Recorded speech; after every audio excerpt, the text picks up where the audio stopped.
तो दोस्तों खेसारी लाल यादव की एक और नई फिल्म से जुड़ी काफी सारी इंफॉर्मेशन आई है, तो चलिए जानते हैं इस फिल्म के बारे में। तो दोस्तों आप सबको पता ही होगा कि लंदन में खेसारी लाल यादव ने काजल राघवानी के साथ भी एक फिल्म की शूटिंग की थी। वेल दोस्तों फिलहाल तो वो दोनों अलग हो चुके हैं और दोस्तों जब से इन दोनों के बीच मतभेद हुआ है तब से ये एक साथ नजर नहीं आए हैं और दोस्तों शायद ऐसा ही माना जा रहा है कि ये फिल्म ही उनकी आखिरी फिल्म साबित हो सकती है।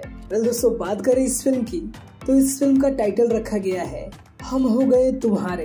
दोस्तों इस फिल्म में खेसारी लाल यादव और काजल राघवानी की जोड़ी नजर आने वाली है और दोस्तों इस फिल्म को डायरेक्ट किया है रजनीश मिश्रा जी ने। फिल्म के अगर प्रोडक्शन की बात करें, ये फिल्म बनाई गई है यसी फिल्म के बैनर तले और इस फिल्म के प्रोड्यूसर है अभय सिन्हा जी।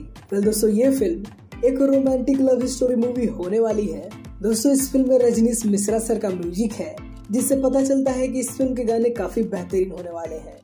दोस्तों साथ ही अपडेट आ रही है कि इस फिल्म के पोस्ट प्रोडक्शन का काम कंप्लीट हो चुका है और हो सके तो ये फिल्म का ट्रेलर बहुत जल्द आप सभी के बीच रिलीज किया जाएगा। वेल दोस्तों अभी भी खेसारी लाल यादव और काजल राघवानी में दूरियां बरकरार है।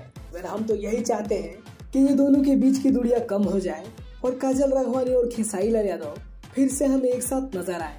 वेल दोस्तों आप सब क्या चाहते हैं ये हमें कमेंट में जरूर बताएं और अगर ये वीडियो पसंद आया है तो इस वीडियो को एक लाइक करें और हमारे चैनल को सब्सक्राइब करें ऐसी ही बेहतरीन वीडियो देखने के लिए। वेल दोस्तों इस वीडियो को देखने के लिए आप सभी का बहुत बहुत धन्यवाद।